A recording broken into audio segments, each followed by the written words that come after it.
અનેક પ્રકારે થતી ભરતગૂંથણની આ કામગીરી આજે પણ ચાલી રહી છે અને તેમાંનું જ એક આર્ટ છે ટાંગલિયા આર્ટ।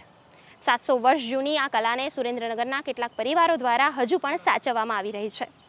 આ વણાટકામ જોઈને તમને એવું લાગશે કે આ ડિઝાઇન મારા વોર્ડરોબમાં હજુ સુધી કેમ નથી પહોંચી? તો ચાલો જાણીએ આ સુંદર વણાટકામ વિશે। એક એક દોરાને એક લાઇનમાં અને એક સમાન અંતર રાખી તાંકવામાં આવતી આ કળા ટાંગલિયા આર્ટ તરીકે ઓળખાય છે, જેને પોતાના વારસની જેમ જ સાચવી રહ્યા છે સુરેન્દ્રનગરના દેદાદરા ગામમાં રહેતા ડાંગસિયા પરિવાર। આજે લગભગ 40 વર્ષથી કરતો આવું છું। પહેલાં મારા બાપ દાદા જે કરતા હતા, મારા બાપા, આ લગભગ 750 વર્ષ જૂની કળા છે। આ પણ લુપ્ત થઈ ગઈ છે। પણ અત્યારે પહેલાં જે અમે જે બનાવતા હતા એ હાથે કાંતી વીખી અને ટાંગલિયા બનાવતા હતા। હાથે બનાવી તાર બનાવી પછી ઘરે પણ એને અમે ડાય કરતા કલર, અને એ અમે ઊનમાં ટાંગલિયા બનાવતા। એ ટાંગલિયાનો ઉપયોગ ભરવાડ લોકોની જે મહિલા છે એ એનો ચરણીની એની અંદર ઉપયોગ કરતા હતા, અને એ લગ્ન પ્રસંગમાં એ લોકો પહેરતા। પાટણનું પટોળું જેવું કહેવાય ને સાહેબ, કે એ પાટણનું પટોળું જે છે ને રાજાની રાણીઓ પહેરતી હતી, પણ હવે અમારું જે આ ટાંગલિયો જે હતો ને એ એક ભરવાડની મહિલા પહેરતી હતો। તો ભરવાડની મહિલા તો શું છે, ગાયું ભેંસું ને એવું ચરાવવા જતા હોય, એટલે અમારી જે ક્રાફ્ટ જે રહી ને અહીંયા ને અહીંયા જ રહી। બદલાતા સમય સાથે કપડામાં પણ અનેક વેરાયટી આવવા લાગી, જેમાં લોકો કળાને તો પસંદ કરતા પણ ફેશન મુજબ વિવિધ ચોઇસ અને ટેસ્ટ મળે તો ખરીદતા। એટલે વર્ષોની આ પારંપરિક કળાને નવા સ્વરૂપે માર્કેટમાં મૂકવામાં આવી।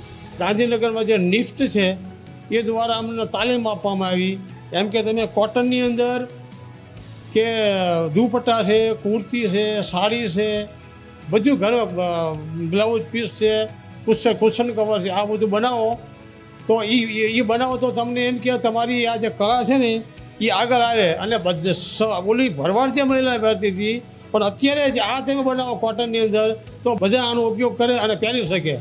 અને એટલા માટે પછી અમે કોટનની અંદર એ લોકોએ અમને શરૂઆતમાં મને કુશન આપ્યા હતા, એટલે કુશન મેં બનાવ્યા। એ પછી કુર્તી બનાવી, પછી દુપટ્ટો બનાવ્યો, પછી સિલ્કની અંદર સાડી પણ બનાવી। કેવી રીતે વેચવું એ પણ અમને શીખવાડ્યું, કે કેટલા ભાવમાં વેચવું, તમને ક્યાં યાન મળશે, કેવી રીતે મળશે, આ બધી વસ્તુ અમને બધી શીખવાડી। અને બીજો ગર્વની વાત એ છે કે જે આ ટાંગલિયાનું જે કામ છે ને સાહેબ, એ અમારા બ્લડમાં છે, લોહીમાં છે। 2016ની અંદર નેશનલ એવોર્ડ મળ્યો। ટાંગલિયા સાડી બનાવી હતી મેં, ટાંગલિયાની પહેલી જ સાડી બનાવી હતી, એ જ સાડીમાં મને નેશનલ એવોર્ડ મળ્યો। કુર્તી બનાવવામાં 4 દિવસ લાગે અને દુપટ્ટા બનાવવામાં અમારે 2 દિવસ લાગે અને સાડી બનાવવામાં 1 મહિનો લાગે। એની કિંમત, સાડીની કિંમત 16,500થી છે, લાખ રૂપિયાની સાડી હોય છે, અને કુર્તીની કિંમત 2,000થી હોય, 2,000થી સ્ટાર્ટ થાય તે 5,000 સુધી કુર્તીની કિંમત હોય છે। અને મારા હસબન્ડને પણ નેશનલ એવોર્ડ મળેલો છે અને મારા સસરાને પણ સ્ટેટ એવોર્ડ મળેલો છે। અમારી ક્રાફ્ટને ગવર્મેન્ટ જાણે છે અને અમારી માટે થોડીક મહેનત કરે છે।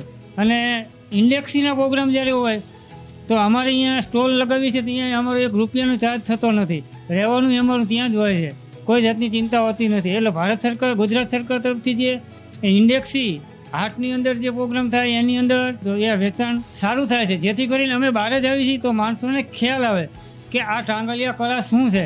મશીનરીના યુગમાં પણ ટાંગલિયા માટેની ડિઝાઇન કારીગરો પોતાની કોઠાસૂઝથી જ બનાવે છે।